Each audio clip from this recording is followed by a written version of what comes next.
Siku hiyo alikuwa nafikiri ni 3 years 4 5 hapo. Anakuja anasimama, anasema mkono wangu mdogo we haiwezi kufanya kazi. Mkubwa. Nitakusaidia na utapumzika. Mama, utapumzika.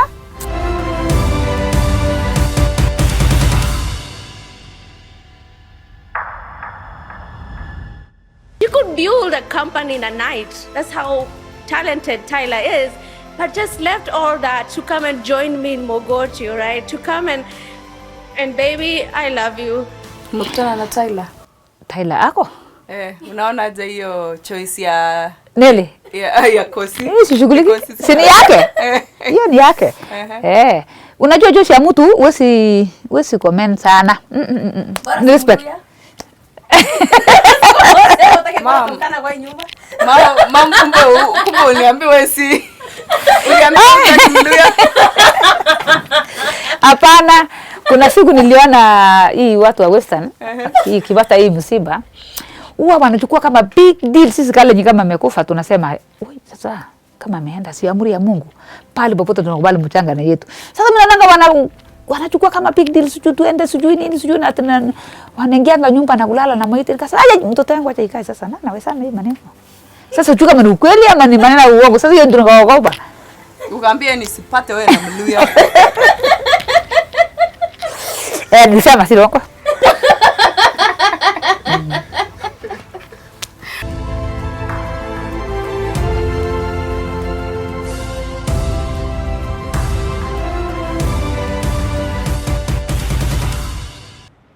Most of you could already be familiar with the name Nelly Cheboi, and she's not a boy, she's a girl, and she's the recipient of CNN Hero of the Year awards. Typical to Globe Traction, however, we don't just tell you, we show you as we delve deeper. And in this 2-part series, we head all the way to Nelly Cheboi's hometown, where it all started. I hope you get some inspiration. It's 6:30 a.m. Our team leaves Kenya's capital, Nairobi, for a story we've been chasing for quite some time. The sun's rays penetrate our car windshield as our driver squints to focus on the road. I'm fascinated by the sun's beauty over my window. This time, we are headed to Mogotio, a rural town located 200 kilometers from Nairobi city, to meet 29-year-old philanthropist Nelly Cheboi. Nelly Cheboi. Nelly has hit news headlines lately for obvious reasons. We shall be getting into that a little later. It's a long stretch and I can't resist a nap. And as the trip nears the end, we see Mogotio primary signage. With a sigh of relief, we quickly turn towards the dusty road. Driving in, you get the image of an ordinary Kenyan rural school. Nelly sat her primary school exams here and was their index 1 with 390 marks. Yes. Hello. Can I get a hug? Welcome. Mrs. Dana. Happy to see you. Happy New Year. So nice meeting you finally. Yeah, you know you have a champion who schooled in this school, right? Yeah. How is work going? It's going on well. We're doing fine. Yes. Yeah. Is she around? I told you that I'll be coming. Did you get any record of her? Yeah. But she's an alumna here. She did her KCP here. And we have good information about her. Yeah. She was one of our best students at that time. Yes. She did her KCP 2006. Yes. Have you guys worked together after she was done with school? Yeah, she has been supporting, coming to give learners guiding and counseling. She has been encouraging them, and she even brought the computers. Oh, computers. Learners, yeah. Great. She has been training even from the ECD to class 8. Yeah, she has a computer lab in the school. Thank you so much, Madam Dina. You're doing great work. Thank you. Yeah. Welcome. I'll see you again soon, hopefully. Yeah. All right. Her results, as you can see, she was index 1. is the one. Nelly Cheboi, Nelly. These are her results. She got 390. Yeah, this is amazing. Mrs. Dina Kenei, the current head teacher, is the 9th head since the school's inception in 1957. I've talked to the head teacher, Mrs. Dina. Let me now meet Mr. Chepsaine, who is the only teacher still available that, saw Nelly, learn in this institution, go through this institution. Come with me. Unfortunately, all the teachers who taught Nelly were transferred while others retired, but we are lucky to bump into Mr. Kipsaine, who was present the years when Nelly was a pupil here. Morning, Mr. Kipsaine. Morning, madam. Yamune. I'm aware Nelly was here. Yeah. Do you remember anything about Nelly? What I still remember is that she was doing a KCP here. Let's go see. Yeah. Or before it became a staff room? Yeah. This is the year. This was our class where she did her KCP and performed well. It started from other classes. She was here 206. 206. KCP 206. Yeah. Great. What do you remember about her? She was humble and she was disciplined. Ni kama mtu akikuwa successful unasemanga alikuwa humble na alikuwa disciplined. Lakini kwa kweli si atachangia alikuwa hivyo. Thank you so much. Sawa sawa.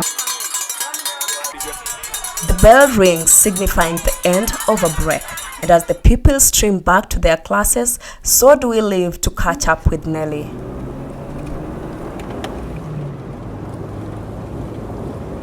It's 37 degrees Celsius. We are sweaty and can't stop sipping on our waters and juices. In the vast sisal plantations, we spot one of the few story buildings in this neighborhood. And as we get closer, we see the school gate. Guess who we see walking towards us? Nelly Cheboi, the CNN Hero of the Year award recipient, donning a cape to complement her African print dress. How are you doing? Finally! Welcome. I didn't know you were coming. But thank you for having me anyways. Yeah. I've heard so much about what you're doing. This is the second time we are meeting. I had met and chatted with Nelly in Nairobi after receiving her prestigious award before she invited us in her rural home. So when they say Hero Award, what does that mean? They call it everyday people changing lives. Is that you don't have to be such a huge person to change lives. You just use what you have. And that's what the platform is. It's like even with my story, it's like, I'm just a girl from Mogotio and I just used the tools that I had, which wasn't much, and I kept piling on that, right? And now, and I've gotten traction from that. So that's the sentiment that they have, is that you don't have to have everything to change lives. You just have to look at what you have and be resourceful. And if I really care about poverty and sustainably fixing poverty. And so for me, that's something that I've had all my life. I was like, okay, I need to rewrite the stories of what it means to grow up in places like Mogotio. Like I cared about poverty, and then it just kept piling on reasons why we need to fix it. We need to give people opportunities. We need to give kids a childhood. Because I did not have a child. I was with my little sister when I was young. I was scavenging trash pits for food, And so I think for me, I think a good example I give is that if you're trying to find a yellow car, you'll see yellow cars everywhere. But if you're not thinking about it, you don't see them. Yes. So for me, I had this idea, which is sustainably fixing poverty. And then every opportunity I got, every chance I got, it was always like, okay, I can do that, I can do that, I can do that. Yeah. Well, what was the inspiration for you? My what mom. inspired you? My mom. Let's talk about your mom, Nelly. I used to think, I learned very recently that she only made it to class 6. I did not know that. She had been to? That she only made it to class 6. I did not know that. Okay. Because when I was doing my assignments, I'm doing a homework and we're talking about Dedan Kimathi, we're talking about all these fighters, she would give me the exact dates. She'd be like, oh, this happened in 1960 something. And so I used to think she was the most learned person in the world. Turns out she was doing this from memory. She only made it to class 6. She can barely read or write. She doesn't, she's trying to learn English right now. And so seeing a woman like that, a mother of 4 girls, right, in a kibanda, right? And people are telling her, you're so lucky you have girls. Hata ufai kununua shamba, wataolewa tu. Yes, na wataleta mali. Wataleta mali, unajisumbuka na nini, right? Like, so for me, I think... And it's unfortunate sometimes, I'd say, of how people view, you know, parents to girls or what girls are. Yes, you know? yes, right, yeah. And so for me, I think that song, mkono wangu mdogo we, that song is, I used to sing to her a lot, all the time. Did you have a tiny one? Yeah. Yeah, I used to sing that song all the time because, like, sometimes she'll go, like, let's say Tambuli Bay and buy goats, uchuruzi, and come sell it in Mogotio. She'll come home like at midnight, and so like I have a lot of. So I'm like 9 years old. My sister is about 3 years old. She's crying.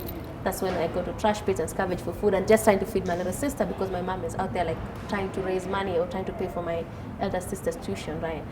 She'll come home. She's very exhausted. She's very hungry, and I'll just sing to her, mkono wangu mdogo we, wezi kufanya kazi, and then she'll just light up. Like it was like so it was more like I see you as a mom. I see you as a person who happened to have girls, who happened to have 4 daughters and is trying all they could. You as a person, you as Christina, you as Sogome, right? You're giving all you could, even though the society is looking down on you. And I think for me, I think that promise, right?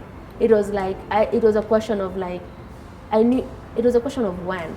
I was just hoping that God would give me time with her, that she will be there when I show her the world, that she will not die in poverty. Like she will not die in just knowing hunger, like knowing frustration, like no upward mobility. I worked with Banda for 40 years. Like for me, it was like, and so for me, I had this urgency, like, hey, I need to get my mom to retire. I need to get my mom.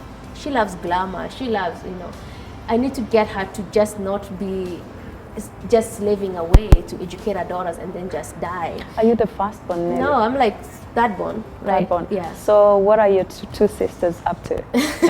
They are like, so my elder sister is running a school that I built, and the other one has a really big veterinary, like a you'll talk to me about that school that you built because it's such a big deal for me. Yeah. So the other one is an agro. What is it? Agrovet, like agrovet. What is it about you? You guys are girls in science and engineering. That is amazing. We come from a very phenomenal is it woman. a path that was intentional or no? Yeah. I think that is the thing. Is like we had a common enemy, which was poverty, right? And I think that coming from our mom, seeing like just like knowing the poverty that we were in, it's like we tried everything we could to just fight it. And so any opportunities that we get, we don't forget where we come from, right? And so it's almost like we are paying it forward. We know that pain, right? Like, it's so dehumanizing. The poverty is so dehumanizing. Like, so we know it. Your boyfriend? Yes. Is your business partner? Yes. Oh my God, that's so sweet. Do you guys not mix business and pleasure? Oh, you have to. Or do you find yourself talking so much about business that you forget talking about your? It's easier. I think it's easier. And 6 years is a lot of time. What are you waiting for? I don't want to do it. Why? I don't care. You don't want to settle down? No, it's not like settling. I don't. I think it's a whole other thing. Like, tell me about it. I think for me is I did not have. I don't know. I feel like the way marriage is, I don't know. I don't subscribe to those roles. How about that? We exchange pleasantries and head off to her mother's house.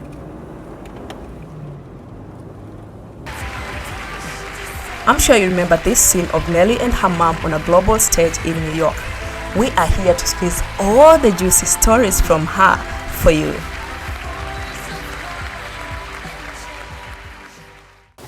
Asante mam kutu invite kwako. Wale wa kujiambia wewe unaitwa nani?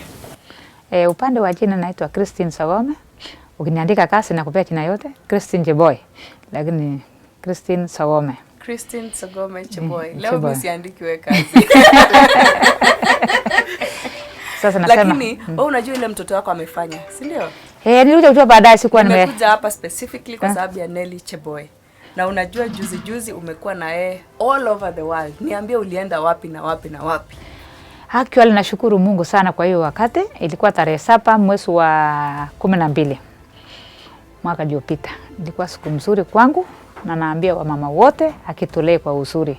Nilikuwa Nairobi Airport, nikaland Qatar, nikasuka New York, nikafurahi nimepanda ndege. Kumbe Mungu na ndaa ngine smart.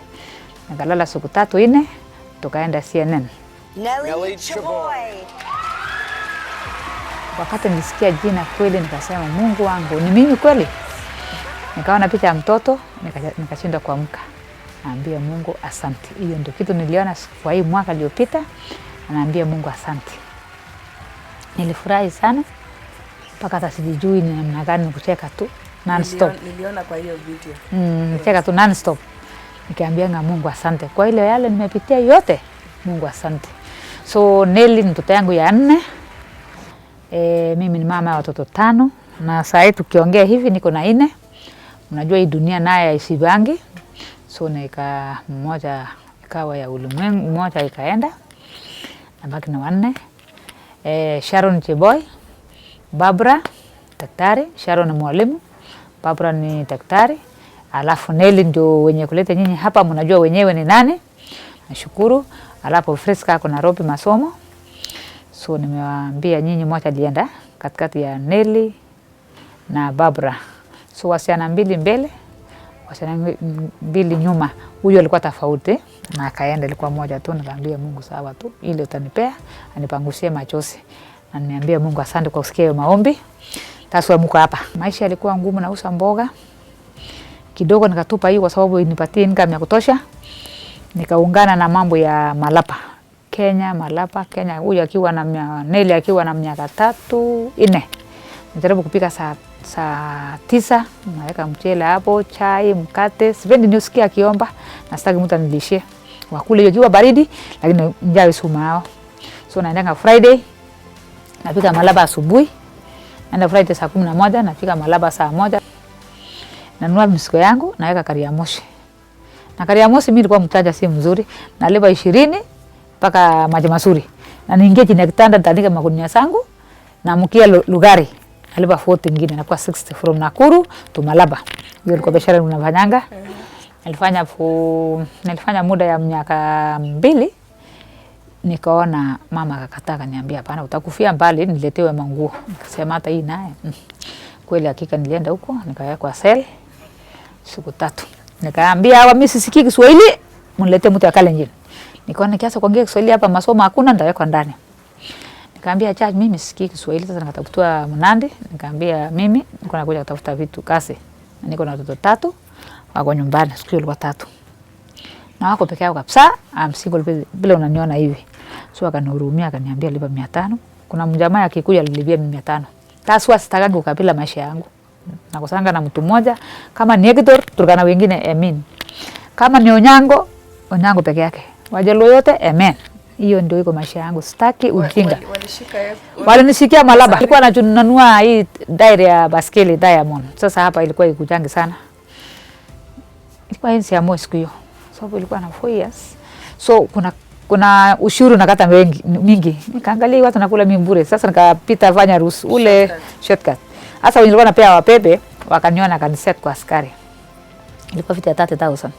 Alafu hiyo pesa ilikuwa yangu hata. Ilikuwa ya mja mwingine Msamaria mema, alikuwa ananipea pesa. Niletee msiko nikule faida yangu. Naweza fanya hiyo trip moja 3,000. Wakati ilikuwa pesa mzuri sana. Nalipa fees na kulisha mama yangu huko na watoto yangu. So nilipofungwa nikalala cell Malaba, asubuhi nikapelekwa Tororo. Nikasema sasa nimenyorosha, sina kibandi, sina chochote, lakini Mungu alisimama na mimi. Akasema sisikii Kiswahili, naongea Kikalenjin. Unatoka wapi? Baringo. Unaitwa nani? Baringo. Stop. Sisongeshe. So hiyo ilikuwa maisha moja. Nikamaliza hiyo.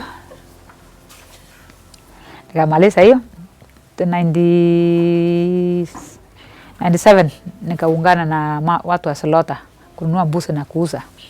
So nikataramuka nchi ya Pokot, Tangulbei, Kinyang, Sukuta Marmar, Bali.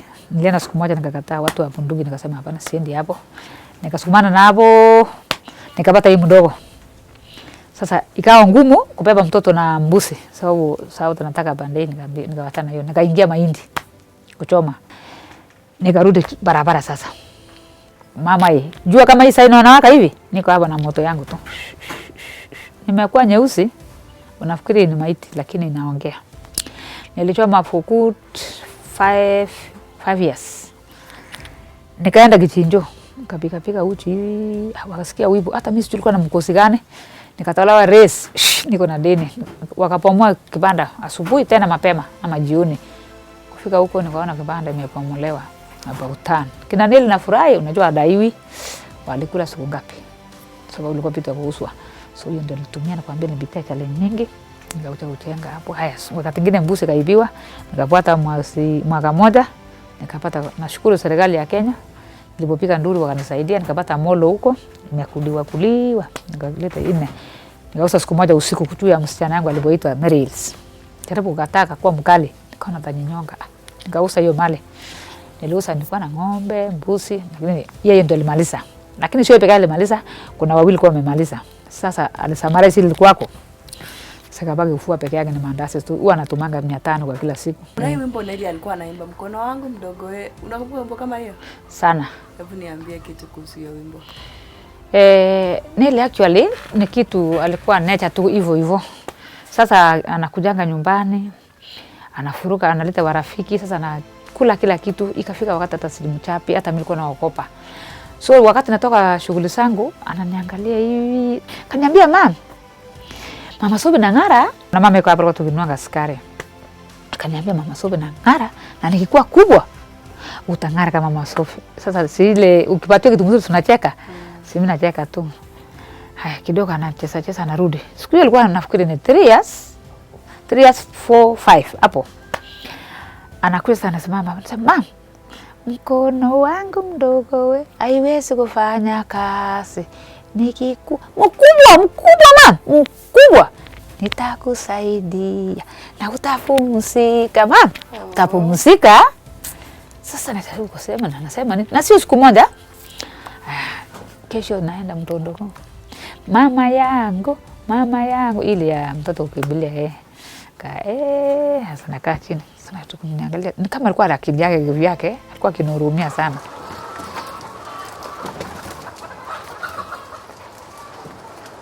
We learned that Christine has tried to make use of the available space by rearing some chicken. After sharing with me a bag of fruits from her farm, she shares some advice for young generation. Sasa utafute pesa hivi, tafuta watu Unasikia? Unasikia nini?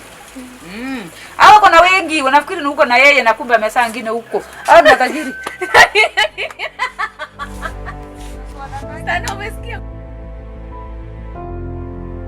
But this story is not over. Check out part 2 on how this alumni of Maryhill Girls Thika is determined to transform her village into a Silicon Valley-like tech hub.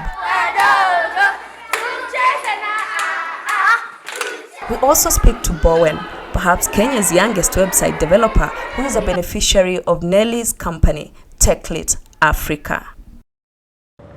I hope you enjoyed the show. She has such a fun mom. Remember, I told you have a 2-part series. So in our next episode, we share with you Nelly's remote working dreams from the village of Mogotio. Thank you so much for watching Globe Traction. If you have a story you'd like to share with us, please write to us through globetraction@standardmedia.co.ke or DM us on our social media platforms at Globe Traction or at KTN News KE. You can also give me a follow on my social media platforms at Pasil Telewa on Facebook, Twitter, Instagram, and YouTube for more of behind the scenes. Until then, I hope to catch up with you again soon. Bye-bye for now.